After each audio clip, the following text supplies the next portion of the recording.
waliigalaa 1189 lakkoofsonni waliigalaa 31,173 kan inni qabu yeroo darbe egaa isinitti himaa tureera. Egaa har'ammoo macaafni qulqulluun maaliif sagalee waaqayyoo jedhame kan jedhurraa kaafnee wantoota muraasa walii wajjin hin ilaalla. Egaa firoota koo kitaaba qulqulluu keessaadha tajaajiltoonni kan isaan sagalee waaqayyoo kan isaan nu barsiisan. Isumatu jireenya keenya jijjiira. Isumatu seenaa keenya geeddara. Isumatu nama amala badaa ta'e nama amala badaa qabu akka inni amala gaarii godhatu kan godhu kitaaba qulqulluu kanadha jechuudha. Sagalee waaqayyoo ta'e jechuudha. Kitaabni qulqulluun dubbii waaqayyoo karaa namoota adda addaa gara isaanii dhufe akka kitaabaatti barreeffamee kan nuuf kenname jechuudha. Kanaaf egaa walumaa galatti kitaabni qulqulluun kun gaayid nu gochuudhaaf nuufidha kan inni barreeffame jechuudha. Seenaa keenya isatu geeddara, waanjoo keenya isatu cabsa, gaaffii keenya isatu deebisa. Gaaffii eenyu deebisuu hin dandeenye, gaaffii abbaaf haati foonii namaa deebisuu hin dandeenye, gaaffii firri namaa deebisuu hin dandeenye, gaaffii saayinsii namaa deebisuu hin dandeenye, gaaffii beektonni ogeeyyonni namaaf deebisuu hin dandeenye.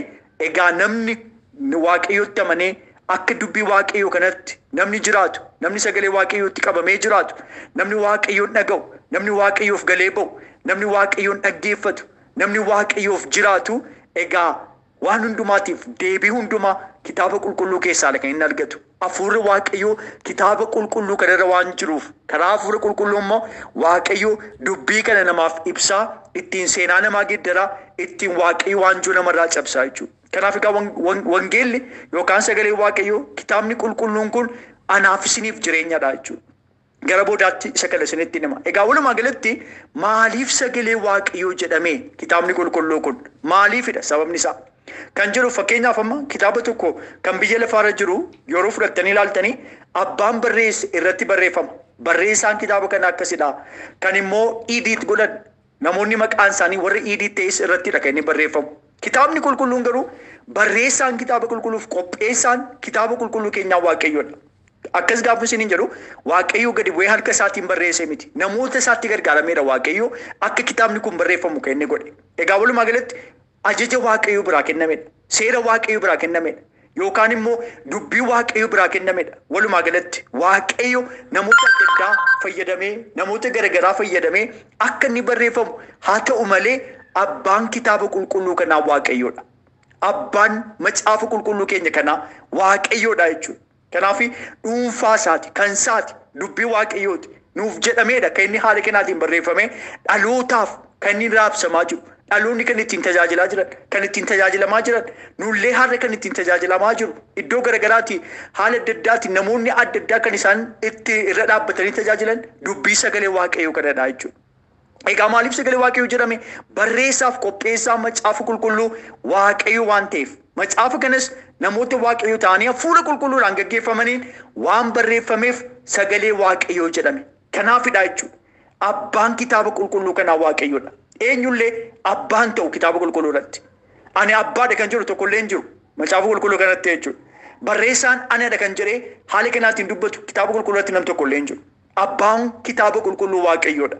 Waaqayyotu namoota filatee kara isaanii dhaqee hafuura qulqulluudhaan waaqayyootti dubbatee kaan mul'atatti agarsiisee akka kitaabaatti barreeffamee akka inni nu bira qaqqabu waaqayyotu godhe. Kanaaf egaa walumaa galatti kanaaf sagalee waaqayyoo walumaa galatti kitaabni qulqulluu sagalee waaqayyoo kan inni jedhameef kanaafidha jechuudha tokkoffaa irratti. Inni lammaffaan kitaabni qulqulluun jalqamaaf dhuma waaqaaf lafaa waan ibsuu fi sagalee waaqayyoo kanaaf jedhan. Jalqabaaf dhuma waaqaaf lafaa. Akkamitti lafti kun akka inni jalqabe? Akkamitti uumamni akka inni uumamaa dhufe? Kana qofa miti. Jalqaba maal akka ture? Dhumarratti immoo maal akka ta'u? Wanti hundumtuu kitaaba qulqulluu kana keessadha kan inni jiru.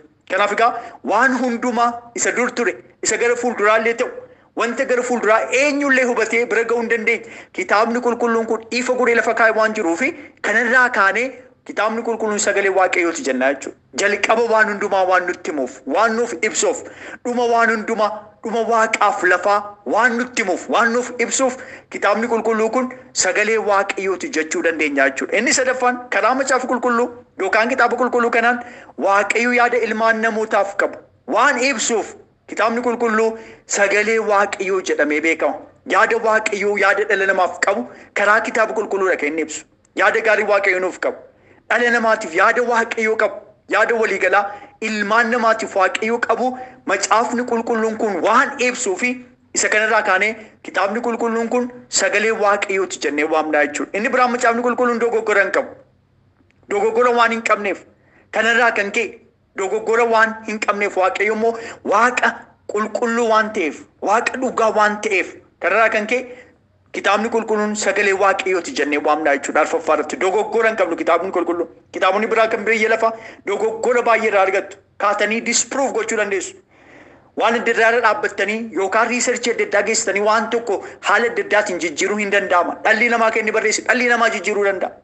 Inni kun garuu jijjiiramuu hin danda'u. Eenyullee itti dabaluu hin danda'u. Irraa hir'isuu hin danda'u.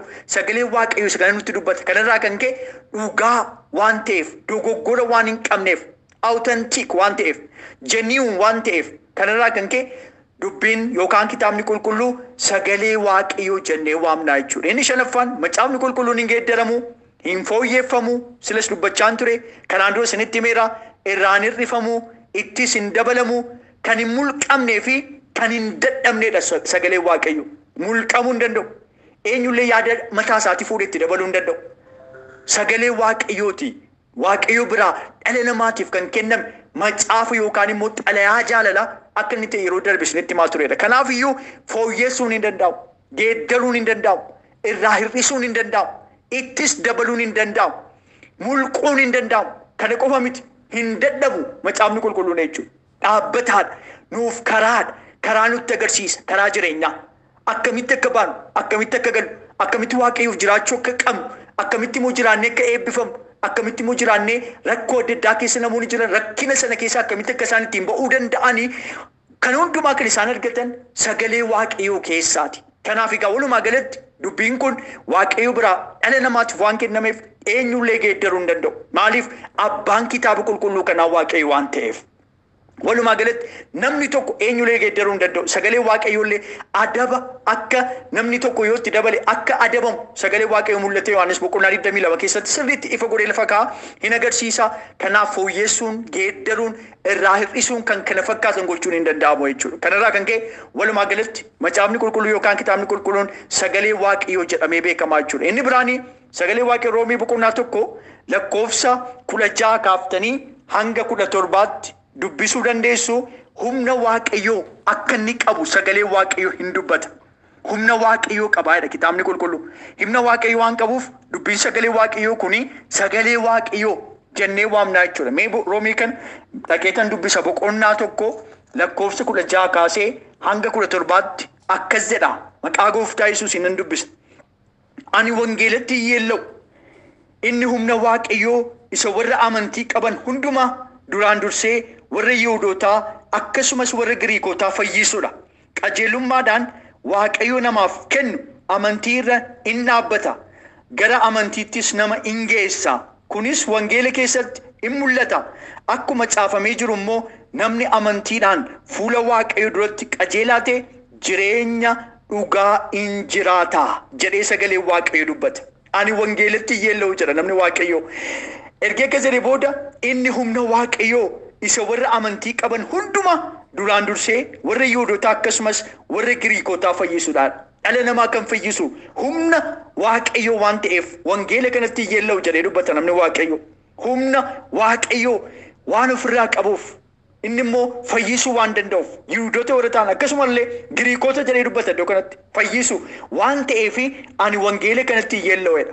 Wangeela dubbannu kanatti yeellaanu firoota ko. Humni fayyisu wangeela kanarra jira waan ta'eef sagalee waaqayyoo irra jira waan ta'eef kanaaf humna waaqayyoo waan ofirraa qabuu fi sagalee waaqayyooti jennee dubbanna kitaabni qulqulluu. Roomee boqonnaa 1 lakkoofsa 16 kaasee hanga 17 isa kanadha kan inni nutti dubbatu. Namni amantiidhaan fuula waaqayyoo duratti qajeelaa ta'e jireenya dhugaan jiraataadha gara gadiitti gadi bu'ee jechuudha. Kanaaf egaa walumaa galatti wangeela kanarra humna waaqayyootu jira. Sagalee waaqayyoo kana kitaaba qulqulluu kanarra humna waaqayyootu jira. Akka kitaaba kan biraa miti. Kanaafidha kan inni nama barsiisu. Kanaafidha kan inni nama sirreessu. Nama amala gadhee qabu, amala gaarii kan inni qabaatu kan inni taasisu. Nama karaan taanirra karaa nama deemaa jiru karaa sirriitti kan deebisu. Sagalee waaqayyoo humna guddaa waan ofirraa qabuufidha. Kanaaf egaa humna guddaa waan ofirraa qabuuf kitaabni qulqulluu sagalee waaqayyoo kanaaf jedhama jechuudha ja'affaa irratti. Inni torbaffaan kan ittiin gaggeeffamu waan ta'eef faarsaa boqonnaa 119 lakkoofsa 105 gaafa fudhatanii dubbiftan waa'ee kanaa hin argitu. Yeroo baay'ee namoonni baay'een xiksii kana piroofaayilii isaanii irratti iddoo adda addaatti haala kanaatiin feesbuukii irratti waan adda addaatti xiksii kana namoonni hin barreeffatu, girgiddaa isaanii irratti hin kaawwatu. Xiksii kana namoonni baay'een keessan beektu. Faarsaa 119 lakkoofsa 105 irratti maal jedhaa? Dubbiin kee miila kootiif ibsaadha, daandii koo irrattis in ifaadha. Inni ifa jireenya keenyaati. Isaan gaggeeffamna jechuudha. Kan ittiin gaggeeffamnu waan ta'eef kitaabni qulqulluun kun sagalee waaqayyoo kanaaf jedhama jechuudha. Egaa firoota koo dubbiin waaqayyoo miila keenyaaf ibsaadha. Nuuf ibsa jechuudha. Iddoo ifni jiretti, iddoo jireenyi namaa dukkanaa'e keessatti, namni waan fuudhu waan dhabe keessatti, iddoo